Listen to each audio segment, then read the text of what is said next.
उसके अंदर हम एक्टिव टेंसेस को सीखने की कोशिश कर रहे हैं। एक्टिव टेंसेस के अंदर बात क्या होती है? Active tenses are all about कि जो कुछ भी एक्शन जो कोई कर रहा है उसके बारे में बात होती है, and it's all about purely action, और डायरेक्ट एक्शन के बारे में हम ज्यादा पढ़ रहे हैं।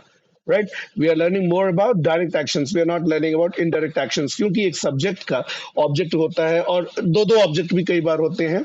राइट, तो इस तरीके से जब हम पढ़ेंगे तो और ज्यादा डिटेल्स हमें समझ में आएगी। Right, we can understand very well and we can improve also. बहुत सारी चीजें अभी बहुत लोगों को समझ में आ रही हैं।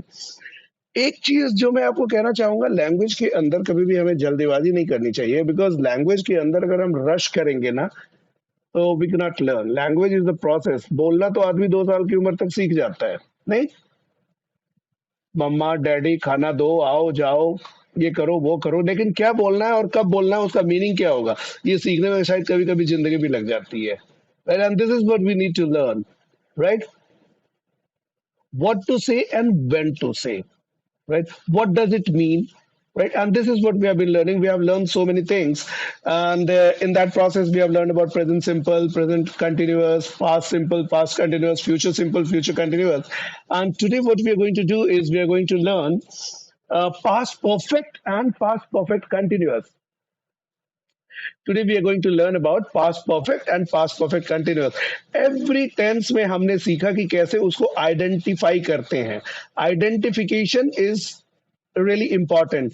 जब तक हम आइडेंटिफाई नहीं कर पाएंगे किसी भी टेंस को, जब भी हम सुनते हैं, जब भी हम पढ़ते हैं, या जब भी हम उसको देखते हैं, जब भी लिखते हैं, राइट, अगर हम उसको आइडेंटिफाई नहीं कर पाएंगे it will be a problem. हम उसको समझने में हमेशा गड़बड़ करेंगे, मीनिंग क्लियर नहीं होगी, और वो लोगों तक आइडिया हम कन्वे नहीं कर पाएंगे, हम तक भी आइडिया कन्वे नहीं हो पाएगा। राइट, सो पास्ट सिंपल जो पास्ट परफेक्ट होता है, ये बताता है कि पास्ट में किसी और एक्शन से पहले वो एक्शन हो चुका था। पास्ट में किसी और एक्टिविटी से पहले वो एक्शन हो चुका था। राइट, जैसे प्रेजेंट परफेक्ट बताता है कि अभी अभी करेक्शन हुआ है, अभी हमने उसके अंदर हॉल्ट दिया है। पास्ट परफेक्ट के अंदर ऐसा नहीं है। पास्ट परफेक्ट के अंदर पास्ट में हम पास्ट की बात कर रहे हैं, किसी और एक्टिविटी से पहले वो एक्शन हो चुका था। जैसे तुम्हारे आने से पहले मैंने खाना खा लिया था। राइट, और तुम्हारे बोलने से पहले मैंने कॉल कर लिया था अपने फ्रेंड को। राइट, तो इस तरीके का यूज जो होता है वो पास्ट परफेक्ट के अंदर होता है। राइट, ठीक है। और जब हम इसको देखेंगे तो और ज्यादा क्लैरिटी आएगी। अगर हम देखें तो इसका स्ट्रक्चर क्या होता है, तो स्ट्रक्चर में सबसे पहले अगर हम देखें, इसको पहचानने का तरीका एक स्ट्रक्चर ही है। राइट, तो इसके साथ अफर्मेटिव में स्ट्रक्चर होता है subject plus had plus past participle. Past participle का मतलब कई बार हम बी3 के फॉर्म में समझते हैं। राइट, ठीक है। Negative subject plus had not plus past participle.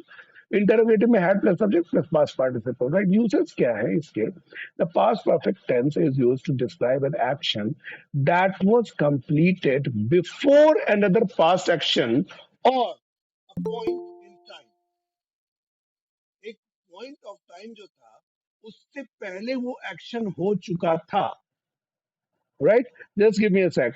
Activity, वो एक्टिविटी जो पास्ट में किसी एक पर्टिकुलर टाइम से पहले या किसी और एक्टिविटी के पहले कंप्लीट हो गई थी, तो इस सिचुएशन के लिए हम पास्ट परफेक्ट का यूज करते हैं। उसकी पहचान यही है कि इसके साथ हैड ही लगा होगा।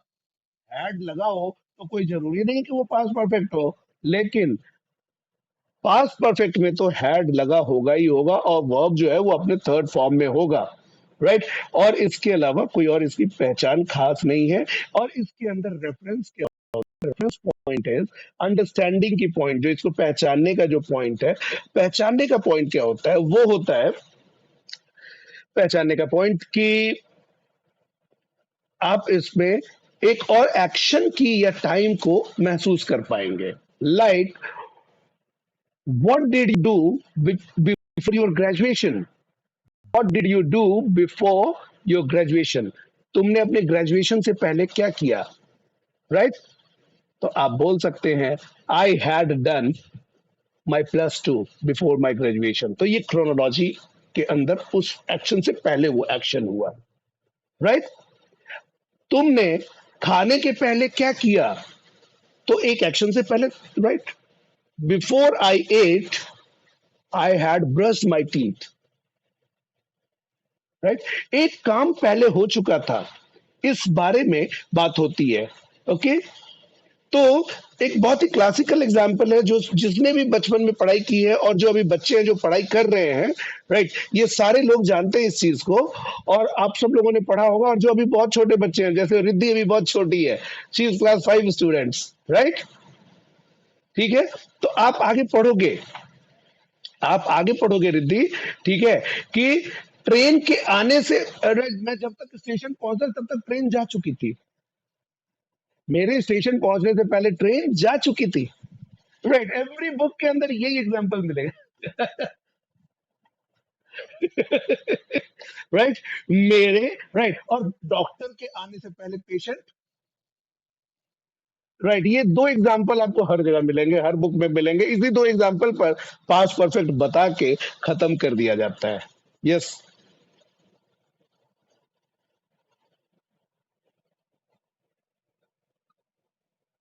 ऑब्वियसली, राइट, क्योंकि हम हमने क्या किया ना, ये चीजें कर ली है ना, कि जो बुक के अंदर है उतने ही पूछेंगे, और बुक के बाहर अगर अंडरस्टैंडिंग वाली चीज पूछ ली तो समझ लो कि आउट ऑफ सिलेबस का हंगामा कट जाता है, राइट, अंडरस्टैंड हमें उतना ही होना है जितना बुक में दिया है, उससे ज्यादा कुछ पूछोगे तो आउट ऑफ सिलेबस है।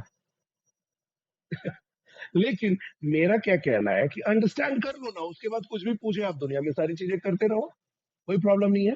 आप यकीन नहीं करेंगे, एक बैच था मेरा, तकरीबन तकरीबन 50 लोग थे उसके अंदर, 50 लोगों को एक साथ एक क्लास में 1.5 घंटे तक पढ़ाना होता था। उसके अंदर पास्ट परफेक्ट निकालने पढ़ाने का क्या तरीका मैंने किया था कि कुछ एक्टिविटी करवा के समझाया था, and they were so good at past perfect कि वो पास्ट में हमेशा पास्ट परफेक्ट में एग्जाम्पल्स के थ्रू ही बात करते थे, राइट। उस बैच के कभी कभी कोई स्टूडेंट आ जाते हैं ना, तो दे से कि सर वो ऑनलाइन में मजा नहीं है, ऑफलाइन में जो आप करवाते हैं ना वो ज्यादा मजेदार है, राइट, इस ओके, ऑफलाइन को मैं भूल चुका हूं, अभी मैं ऑनलाइन मोड में हूं, तो मैं ऑनलाइन मोड में हूं, और ऑनलाइन में भी कुछ ना कुछ हम निकाल लेंगे, डोंट वरी, अभी नहीं तो थोड़े समय के बाद मैं निकाल लूंगा ना। इसके अंदर एम्फेसाइज होता है कि earlier action completed in relation to the later action, पहले जो एक्शन था उसके साथ दूसरे एक्शन में रिलेशन क्या है, ये इसके अंदर एम्फेसिस होता है पास्ट परफेक्ट के अंदर।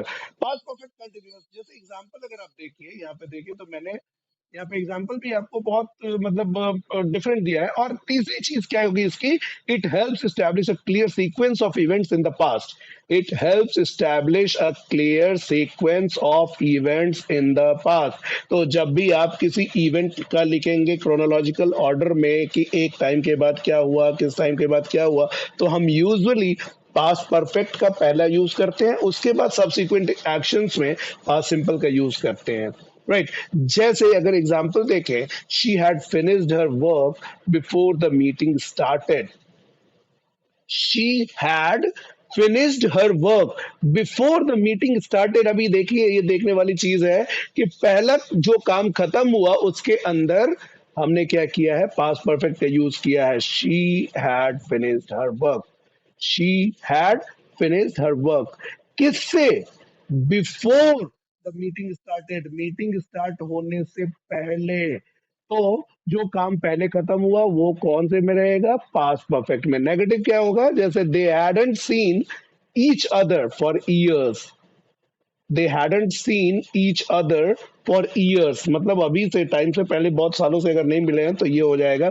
इंटरोगेटिव के अंदर अगर एक दूसरा एग्जांपल दूं मैं आपको, had you already eaten when I arrived, क्या तुम मेरे आने से पहले खाना खा चुके थे, had you already eaten when I arrived, ठीक है। अभी पास्ट परफेक्ट कंटिन्यूअस के अंदर जब जाएंगे तो had been plus present participle ING form, present participle में आईएनजी फॉर्म होता है, ठीक है। आईएनजी फॉर्म का मतलब कई बार होता है, कंटिन्यूअस हर बार कंटिन्यूअस नहीं होगा, राइट, क्योंकि उसके और भी यूसेज है, कई बार वो एडजेक्टिव की तरह भी होता है, कई बार नाउन की तरह भी होता है, राइट, वो आगे डिफरेंट क्लासेस में बताऊंगा आपको मैं, राइट। लेकिन प्रेजेंट परफेक्ट कंटिन्यूअस के अंदर had been plus present participle form होगा, hadn't, had not been plus present participle हो जाएगा. इंटेरोगेटिव के अंदर क्या हो जाएगा? Had plus subject plus been plus present participle, right? Now the past perfect continuous tense is used to describe a continuous action. Continuous action जो started हुआ past में और पास्ट में ही किसी टाइम तक वो चलता रहा था, उसका प्रेजेंट से कोई कनेक्शन नहीं होता. पास्ट का प्रेजेंट से कोई कनेक्शन नहीं होता, ये याद रखिएगा, राइट? तो इसके अंदर क्या होता है? एम्फेसाइज होता है ड्यूरेशन पे और ongoing nature of the action पर. ठीक है? It is often use in combination with the past simple tense to show the duration of an action before another event. अगर एग्जाम्पल देखेंगे तो आपको समझ में आ जाएगा. I had been waiting for hours when she finally arrived. I had been waiting for hours when she finally arrived. इसका मतलब क्या होता है कि मैं घंटों तक इंतजार करता रहा या करती रही, क्योंकि यहाँ पर आई से ये मेल है या फीमेल है इसका पता नहीं चलता है, राइट? आई से सिर्फ बोलने वाला है कोई ये पता चलता है. तो I had been waiting for hours when she finally arrived. Negative के अंदर अगर एक एग्जांपल देखेंगे तो they hadn't been studying for long before they took a break. कई बार बच्चे क्या होता है ना, 5 मिनट पढ़ते हैं, बोलते हैं I need a break, I need a break, I need a break.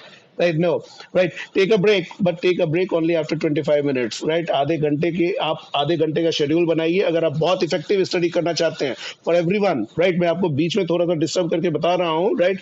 Every one of you जो आप पढ़ाई करते हैं और पढ़ाई में इंटरेस्टेड है या पढ़ाई करवाना चाहते हैं अपने बच्चों से, उसके लिए क्या कीजिए आप, 30 मिनट्स का एक शेड्यूल बनाइए. 25 मिनट्स के अंदर अपने काम को खत्म करने की कोशिश कीजिए. 5 मिनट्स का एक ब्रेक लीजिए, राइट? फिर उसके बाद आप कंटिन्यू कर दीजिए. आप इस तरीके से पढ़ेंगे ना तो आप देखेंगे आप 6 आवर्स, 7 आवर्स, 8 आवर्स तक भी पढ़ाई कर सकते हैं विदाउट गेटिंग एनी बोर्डम और टायर्डनेस. पढ़ाई के ये शेड्यूल में बहुत जरूरी है कि 2 घंटे 3 घंटे लगातार ना पढ़े. 25 मिनट्स के बाद एक ब्रेक ले, 20-25 मिनट्स के बाद, and this is how everyone works wonderfully, right? आप अपने बच्चों को भी जब पढ़ाएं तो ऐसा करें. ये आपके लिए बहुत अच्छा है. बच्चे ध्यान दें कि वो ऐसा शेड्यूल बनाए. 20-25 मिनट से पहले ब्रेक ना ले. ये नहीं कि बस 15 मिनट पढ़ा, 10 मिनट पढ़ा और एक ब्रेक ले लिया. अरे यार समझ में नहीं आ रहा है. उस समय अगर समझ में नहीं आ रहा है तो आप अपना मिसअंडरस्टूड वर्ड ढूंढें. आपको वर्ड समझ में नहीं आए होंगे इसलिए आपको ब्रेक लेने की इच्छा हो रही है, right? Now we are moving to present perfect continuous. जो एग्जांपल दे रहा था, राइट, आपके सामने था. ठीक है? वो एग्जांपल क्या है? Right? Had you been working all day before the power outage. जब पावर कटा उससे पहले क्या तुम पूरे दिन काम करते रहे? इसका मतलब पावर कब डिसरप्ट हुई, पावर कब कट हुई? पावर कट होता है ना, पावर सप्लाई डिसरप्ट हो जाती है, राइट? वो कब हुई, राइट? पावर आउटेज का मतलब होता है बिजली का कट जाना, बिजली की सप्लाई का बंद हो जाना, राइट? तो had you been working all day before the power outage, इस सेंटेंस से पता चलता है कि जो रेफरेंस पॉइंट है वो पावर आउटेज का है. पावर आउटेज के बाद के इंसिडेंट और पावर आउटेज से पहले के इंसिडेंट. और ये पास्ट का इंसिडेंट है, ये आज का इंसिडेंट नहीं है, राइट? तो आप चाहे कंपटीशन के लिए प्रिपरेशन कर रहे हो या आपका अपना राइटिंग का तरीका हो या आपको बोलने के लिए हो, ये सारे टेंसेस यूज होते हैं, राइट? जो टेंसेस यूज नहीं होते हैं उसकी बात हम नहीं करेंगे, राइट? ये टेंसेस एवरीडे यूसेज में यूज होते हैं, that's why.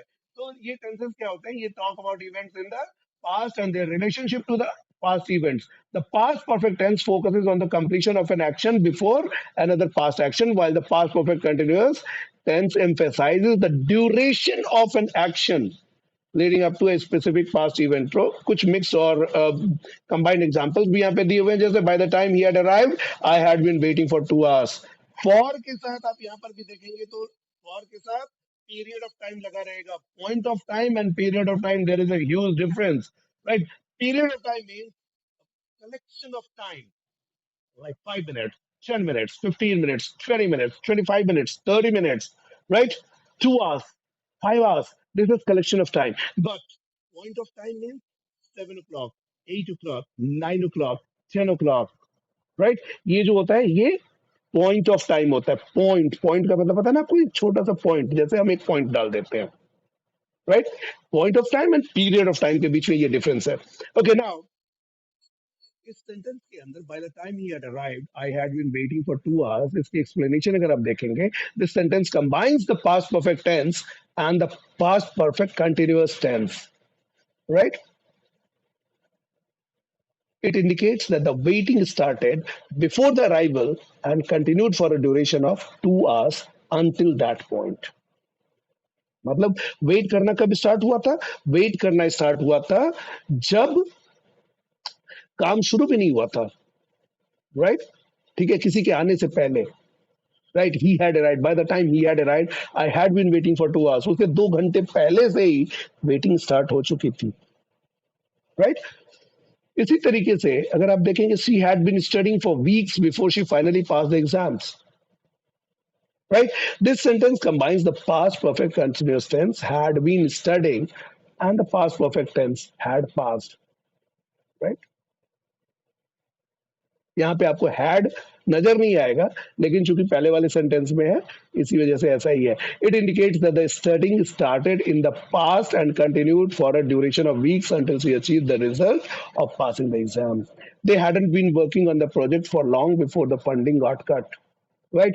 This sentence combines the past perfect continuous and right. So इसी तरीके से देखेंगे, आप पूरा एक्सप्लेनेशन दिया हुआ है. टेस्ट का टाइम है, आप चाहें तो 5-6 क्वेश्चन करने की कोशिश कर सकते हैं, या फिर अगर आप चाहेंगे तो हम सीधे थोड़ा आगे बढ़ेंगे. तो मैं कोशिश करूंगा कि आप लोग को 10 मिनट टाइम देता हूँ. 10 मिनट्स के अंदर आप लोग कितना कंप्लीट कर